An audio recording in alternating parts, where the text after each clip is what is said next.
رسول اللہ صلی اللہ علیہ وسلم کا ارشاد ہے ما نقصت صدقۃ من مال، کہ اللہ تعالیٰ کسی کے مال میں صدقہ کرنے سے کمی نہیں کر دیتا، صدقہ کے ذریعے سے اللہ اس کے مال میں بڑھا دیتا ہے۔ وما زاد اللہ عبدا بعفو الا عزا، کہ اگر کوئی بندہ کسی کو معاف کرتا ہے تو اللہ اس کے عزت میں، مقام مرتبے میں اور بلندی اضافہ فرما دیتا ہے۔ وما تواضع احد للہ الا رفعہ اللہ، کہ کوئی بندہ تواضع اختیار کرتا ہے، فروتنی، انکساری، عاجزی کا اظہار کرتا ہے، تو اللہ تعالیٰ اس کو ذلیل اور رسوا نہیں کرتے، بلکہ اللہ اس کے مقام مرتبے میں اور بڑھا دیتے ہیں، اضافہ کر دیتے ہیں، لوگوں کی نظروں میں اسے بڑا بنا دیتے ہیں۔ اللہ تعالیٰ اپنے قوم، اپنے بندے سے بڑا ہی پیار کرتا ہے، اس لیے اسے بہت معاف کرتا ہے، اور جو بندے معاف کرتے ہیں اللہ اسے پسند فرماتا ہے۔ آپ صلی اللہ علیہ وسلم نے ایک نبی کا تذکرہ کرتے ہوئے فرمایا کہ ضربہ قومہ فأدموہ وہو یمسح الدم عن وجہہ ویقول رب اغفر لقومی فإنہم لا یعلمون،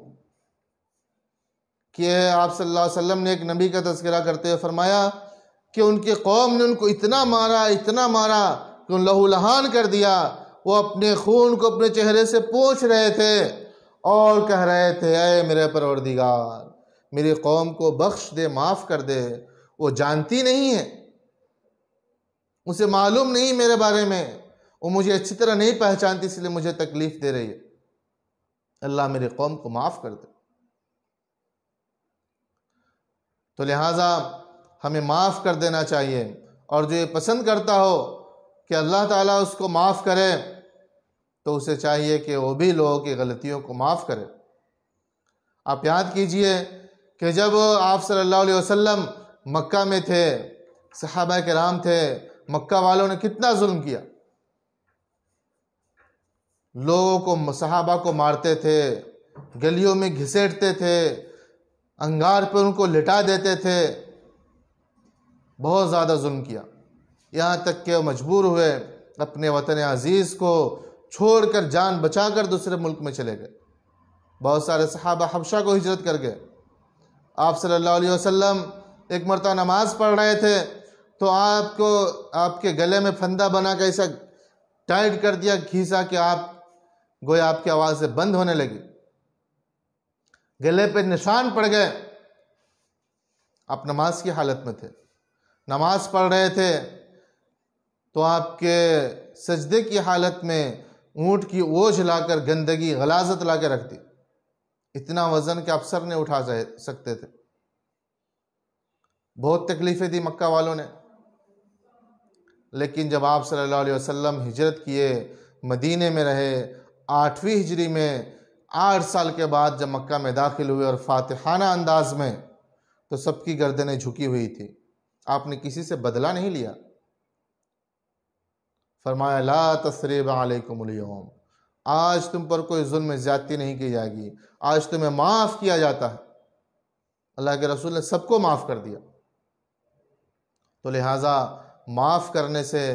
ہماری عزت میں کمی نہیں ہوتی، اضافہ ہوتا ہے، اور اللہ تعالیٰ بھی ہماری غلطیوں کو اس کے بدلے میں معاف کر دیتا ہے۔ حدیث میں آیا کہ من کان لہ عند اللہ شیء فلیقم فیقوم اہل العفو، قیامت کے دن اعلان کیا جائے گا کہ کوئی شخص ہے جس کا حق اللہ کے اوپر ہے، کوئی چیز اللہ کے ذمہ وہ باقی ہے، وہ کھڑے ہو جائے۔ فیقوم اہل العفو، تو جو لوگ دنیا میں لوگوں کو معاف کرتے تھے، غلطیوں کو سے درگزر کیا کرتے تھے، وہ سب کھڑے ہو جائیں گے۔ فیکافئہم اللہ بما کان من عفوہم عن الناس، تو لوگ جس طرح درگزر کرتے تھے، لوگ جتنی زیادہ غلطیوں کو سرزد ہونے والوں کو معاف کر دیتے تھے، اللہ تعالیٰ اس کے بقدر اس کو انعام دے گا، اس کا بدلہ دے گا۔ تو ہم دنیا میں اگر معاف کرتے ہیں تو ہمارے لیے آخرت میں ذخیرہ بن جاتا ہے، اور اللہ اپنے شان عطا فرمائے گا۔ اس لیے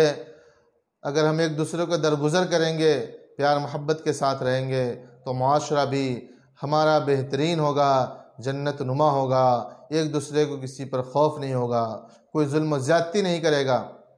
اللہ تعالیٰ ہمیں اس کی توفیق عطا فرمائے، ہم اپنے ماتحتوں کو معاف کریں، طاقت رہنے کے باوجود بھی یہ اللہ کو بہت پسند ہے۔ اللہ تعالیٰ ہم سب کو اس پر گامزن اور اس پر عمل کی توفیق عطا فرمائیں، آمین۔ وآخر دعوانا ان الحمد للہ رب العالمین۔